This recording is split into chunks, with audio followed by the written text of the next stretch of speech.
Hello, and welcome to Dyslexia Devoted, the podcast dedicated to building awareness, understanding, and strategies to help those with dyslexia. I'm your host, Lisa Parnello, dyslexia therapist and founder of Parnello Education Services. Join me as we dive into today's episode of Dyslexia Devoted.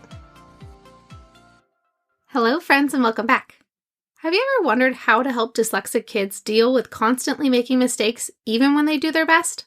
Welcome to episode 29 of Dyslexia Devoted. And today we're going to be talking about ways to help kids with dyslexia deal with their mistakes and failures. Now, before we get started, I have a few things coming up that I wanted to let you know about. One is that I'm going to be doing some live Q&A sessions. So if you have your questions about dyslexia, I want you to send them my way at lisa@parnelloeducation.com. So shoot me an email, or you can find me on Instagram or Facebook at Parnello Education. And send me your questions about dyslexia, and I will try to answer them the best I can in an upcoming live Q&A session. I also wanted to remind you about my brand new course, Discovering Dyslexia, A Parent's Roadmap to Navigating That First Year After Diagnosis.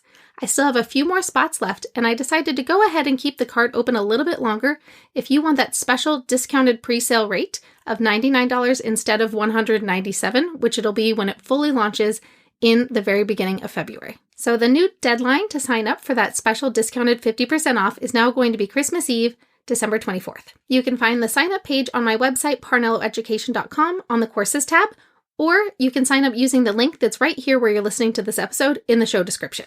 Okay, now for this week's episode. So I'm currently recording this right as the sun is going down, so happy Hanukkah to all of you who celebrate that. I am normally very good about recording my podcast on Friday mornings so that I can get it out to you guys by Sunday evening, but this week has been a little out of routine for a few reasons.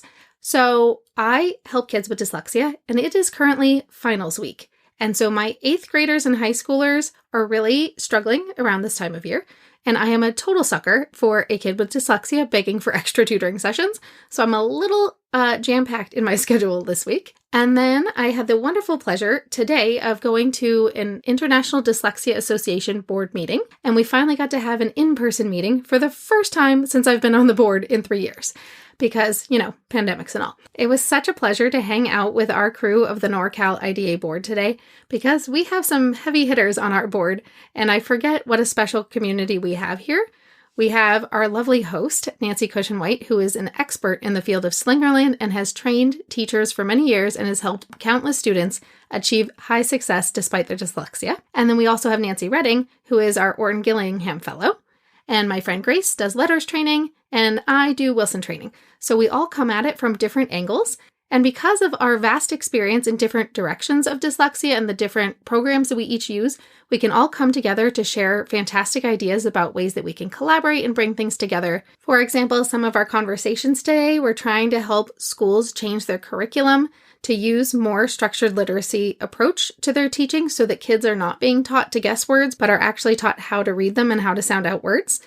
And we also talked about how we can get simulations planned so that we can help more people understand what it's like to be somebody with dyslexia. And speaking of what it feels like to have dyslexia, that brings me to our real focus of today, which is how do we help kids deal with the fact that they are constantly making mistakes and failing despite giving their very best effort each and every day. This episode was inspired by my students this week because I had to tell a few of them that they're coming to see me next week even though there's no school. I thought that they would be disappointed that they had to go keep learning even though it's supposed to be a school break. And actually, one of them jumped for joy and yelled, "Yes, I get more time with Lisa." And another kid said, "I wish I could come here every day instead of going to school. I would learn so much." And it really made me think about how these kids got to this level. Because those kids fail all the time. They wouldn't be coming to me if they weren't failing and making mistakes all the time. That's how you land in my office, is because you need more help than you can get somewhere else. And I really wanted to reflect on what magical thing happens in that office that makes kids so happy to come see me, even though we're doing what is the hardest part of their day. A lot of times kids with dyslexia hate reading. So what are we doing in that office that makes them so excited to come every day? So let's think about that. The first and biggest thing is teaching them to be okay with failing and letting them know it's not the end of the world. I will give them something really challenging and I will remind them, okay, we're doing something new today, but remember, it's not the end of the world if you make a mistake. Nothing happens. I actually expect you to make a lot of mistakes today because what we're doing today is brand new. You've never done it before. This is a phrase I say often. It's not the end of the world. And then one of the kids this week decided to say, wait, does that mean one of the kids that you had before did think it was the end of the world? And I had a little chuckle at that one. And it's because he was actually one of the kids that would freak out every time he made a mistake. And so it was really nice to see that he went from being one of the kids that freaked out every time he made a mistake to knowing it really isn't the end of the world if he makes one. And that comes with practice. It comes with reminding them there are sometimes 0 consequences for mistakes. And our kids really need to know that it is okay to make them and that it's a safe space to make them. And if they make a mistake, all right, that just shows me what I need to teach you. And then we move on from there. And there's something so critical about being okay with failure and picking yourself up and getting back at it again. And I mentioned this in one of the other episodes, but honestly, playing games and board games with the kids is one of the best things that you can do, is teaching them how to fail and get back up and try again and reminding them literally nothing happens to them if they lose this game. Not one thing changes about your life if you lose this game. And so often I see kids or teachers or parents not wanting to play board games with the kids because of the reactions that they have when they fail. And that's exactly when you need to play games with kids, is when they are having big old meltdowns every time that they fail. Because they need to learn that that meltdown gets them nothing and that they can move past it and that things will be okay if you get up and try again, and maybe next time you'll win and it will feel pretty good. Now you might be thinking, hey, my kid or my student is really good at winning and losing at board games, but the second you hand him a book, he gives up.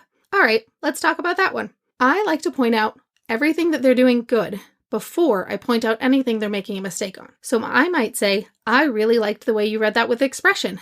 Let's just fix this one word. Notice how I said, let's just fix this one word. I didn't say anything about making a mistake. I didn't say anything about doing anything wrong. I used language that pointed out a strategy I saw them using, like using expression, pointed it toward the word, not pointing it toward the kid and what they did wrong. I will very rarely tell a student that they made a mistake. I will frequently say, let's fix just this one thing. But before I say, let's fix just this one thing, I will tell them something they did really great. Because the first thing they hear needs to be praise of all the hard work they're putting in. So when I give them that praise, it might depend on what's happening. So sometimes the praise might be, I really like the way you pushed through that word and you figured it out. I don't give them a compliment on the word they read right on the first try. I give them a compliment on the word that they slowed down, they sounded it out, said one little bit at a time, and I complimented them on pushing through it and not giving up. That is how you teach grit. Grit and resilience are the keys to success for dyslexia. You have to be able to pick yourself back up again and keep going. Another thing that I will do is validate when something's really hard. One kid brought in a spelling list from school that was by far the most absurd spelling list I've ever seen in my life. There were no patterns to the words. None of the tasks actually taught him how to spell the word. None of the tasks pointed out any of the spelling patterns. They were just supposed to copy it 3 times and magically know how to spell it. And I validated that for the student. I told him, you know what? I really don't like this spelling list. I don't even think it makes sense to put these words on the spelling list. My goal for you is to get at least 3 of these 15 words right. That is my actual goal for you. Let's work on the 3 words that have spelling patterns that you and I have learned, and let's work on those. I did it again with another student. The school had scanned in a copy of a writing sample of something the student had done at the beginning of the school year and a new writing sample of something the kid just did a couple weeks ago. And I was over the moon excited when the parents sent it to me because I was able to look at it and see that every mistake that was made is because I haven't taught the kid that skill yet. So the next time I saw that student, I complimented him like crazy about how he utilized all of his strategies that he had learned with me, and he was able to spell all the things that we have worked on together. He was able to spell every one of those words right. The only mistakes he made were things that he hasn't learned yet. And so I reminded him of that. Keep using your strategies and spell it the way that it sounds until we learn the new spelling patterns. When we were at the IDA board meeting today, Nancy Cushionwhite gave a great example of this, and she called it temporary spelling, where it's how we let them spell things temporarily until we teach them the pattern of how it should really be spelled. And I just loved her phrasing of that, of temporary spelling, of knowing that it's okay to spell it phonetically, but you know it's not really going to stay that way forever, and you will teach them the real pattern for how to spell that word when they're ready for it. Now, a lot of these examples are ones I give for younger students, and it's all about teaching them to have some of that grit and determination and complimenting them on pushing through challenging things and reminding them of when they've gotten better at something, or reminding them when they used a strategy that is working really well and the way they got the right answer when they used that strategy. Now, when I have the older students, I take a little bit of a different approach, and I kill them with logic. Now, like I said at the beginning of this episode, it is currently finals week, this week and next week, depending on the school, and I've been helping a lot of my older students get ready for finals. So this week, we've been dealing with a lot of frustration, a lot of mistakes, and at least one at risk of failure. And so we have to take a very different approach with some of them. One is, did you utilize your strategy of asking for help? And this is when I hear, but I can't. No, you can, is my answer to that. One of the biggest things I see as kids hit that middle school and high school level is they want to do more on their own and they want to be independent. I have to remind them that asking for help is not optional. They have dyslexia, and it's one of the strategies that works. I also have to remind my older students that when you ask for help and you do it repeatedly and often, that teacher will do everything in their power to make sure you pass their class. It's those kids who pretend they're fine and refuse to go into office hours and refuse to ask for help. Those are the kids that the teacher lets fail, lets them learn their lesson the hard way. We have to teach kids with dyslexia to ask for help and make them feel comfortable doing it. Rarely does anybody become successful in life by doing it all on their own. They usually have a whole team behind them when they become a success story. We have to make sure students know that when they ask for help, life gets easier. That when they ask for support and they go in every day to every office hours, the teacher will do everything in their power to make sure they pass the class because they see them putting in the work and putting in the effort and earning their grade the hard way. One of the other things I've had to do with some of my older students this week to help them really develop that grit and determination is focus more on their growth mindset. I was working on a lot of algebra this week. So much algebra. And I kept hearing, I don't get it. What do I have to, I don't need to know this. Actually, you kind of do. For like the next 6 years of schooling, you will need to know this. Algebraic equations, not going away anywhere. Because my students know that I will tell them if there's something that they will honestly never ever need again in life and say, suck it up, get it through it, and move on. And then I will also tell them, no, this is something you really need. They know that I will tell them like it is. So when one of my students got very stuck on algebra and kept saying, I don't get it, I had to remind her that I don't get it tells me nothing. That's just an excuse and means that you're putting up a mental block and convincing yourself you don't get it. And I had to remind her what growth mindset is. A growth mindset is the idea that if you believe it and you work hard at it, it will get better and it will improve. Compared to a fixed mindset of just saying, nope, I don't get it, I'll never get it. So in the middle of our tutoring session, I scolded her quite loudly, saying she was forced to say, I can do it, a bunch of times. And she would say, I can do it. Nope, louder, I can do it. No, I need to hear it louder. I can do it. Oh, not quite loud enough. I really need to believe it. I can do it. Sometimes kids need that reminder that when you say you can, then you will find a way to make it happen. But if you say you can't, you're just putting up a roadblock for yourself and you can't go any further. So you need to remind yourself, I can do this, or I can't do it yet. Can you help me with XYZ? And one of the things I really work with the older students on how to push through failure and struggle is asking for specific help. Saying, I don't get it means you've already given up. I need you to tell me what don't you get. You don't understand where the X came from? You don't know how I decided to do that next step in the problem? You don't know where to start? Or you don't know what is the first step? So one of the big things to do to help kids overcome struggles and failures is to ask for specific help.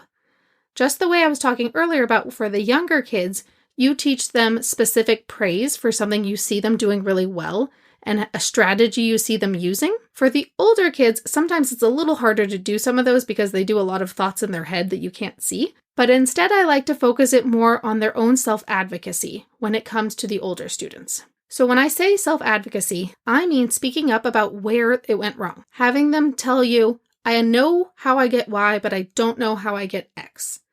Or having a student say, I have all the right ideas, but I don't know how to put them in order for this essay. Having the kids start getting specific about what kind of help they need. And so sometimes that requires you as the adult to give them some examples, and you put it in your own words. And so you might say, when you say you don't get it, what part do you not get? And you might have to flush out a little bit. And once you get into a routine of it, a lot of times it makes life a lot easier for everybody. Because then when everyone says, I don't get it, Everyone is frustrated. The adult doing the helping is frustrated. The kid is getting frustrated because you don't know where to even start. Neither one of you do. One of the best things that you can do is teach the kids to get specific about what they don't get. Teach them to get specific about, I know how to do this, but I don't know how to do that, whatever it is. And then that becomes your new specific praise later on, is that when the student starts saying that, I love that you told me exactly what part of the essay to help you on.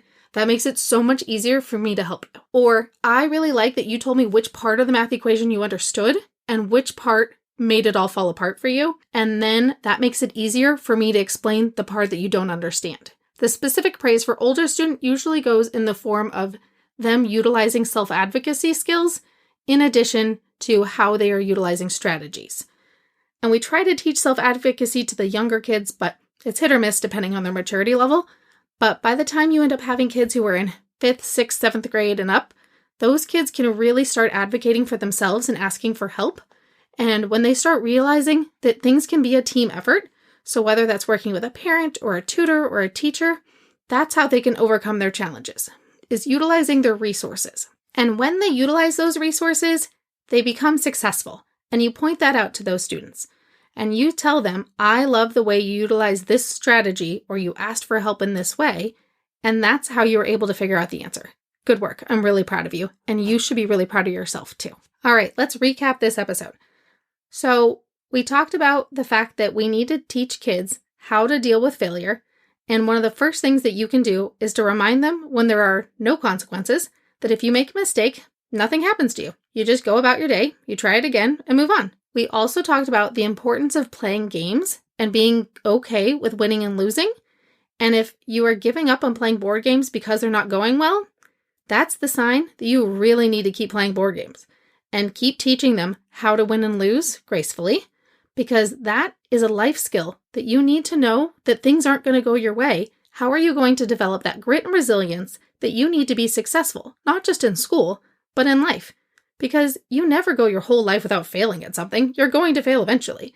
And it's a lot safer and easier to learn it in a board game when you're little than it is in life when you throw a temper tantrum in high school. Doesn't work out so well for you. Then we had talked about how we approach mistakes, and one of the biggest things is not calling it a mistake, pointing out all the things that they did right, pointing out when they utilized their strategies, and then subtly mention, all right, let's work on just this one other little thing. And you give them one thing to move on about. If you're not pointing it out as an error all the time, it is much more well received. Think about you in life. If someone went, hey, look at this mistake you made, you'd probably get pretty defensive. So if you can say, hey, I love the way you worked on this, we're just going to tweak this one other little thing, that comes across a lot more helpful. And you're more willing to push through and try it again if somebody gives you more positive and constructive feedback than pointing out your mistakes. And then we ended the episode by talking about how we might help older students by teaching them those self-advocacy skills and teaching them how life gets easier when they ask for help. We give them specific praise for asking for that help, and then we also reinforce the idea that when they ask for help, they don't say, I don't understand it, or I don't get it. They start to learn how to speak up for themselves and say, I understand how to do this, but I'm confused about that. And teaching them to use specific language with what part they need assistance on, so that they can get the help that they need more effectively from you or their educator or whoever they're working with. And then that specific praise goes to, I really like the way you reached out for help instead of giving up. Or I like the way you asked for help instead of getting frustrated. Or I like that when you got frustrated, you took a break and then came back and asked for the help that you needed. And so make sure that praise is always specific, no matter what age group they are. But the direction you usually have to go in for the older kids is more about utilizing their ability to get help if they ask for it, because that's usually where the older kids tend to fall apart, is they don't ask for help. They try to do it all on their own and they wait till they're way too far behind. That's actually what happened with one of my kids this week. She's way far behind and it's hard to catch them back up when they fall that far. And so we want to make sure that we're teaching kids to ask for help early and often, because then that's what keeps them from failing. And they develop that grit and resilience on how to push through when things get tough, because they know how to get the help they need. All right, that's it for today. Don't forget, shoot me an email or send me a direct message on either Instagram or Facebook letting me know your questions about dyslexia, because I have some upcoming live Q&A sessions and I would love to answer some of your listener questions. See you next time.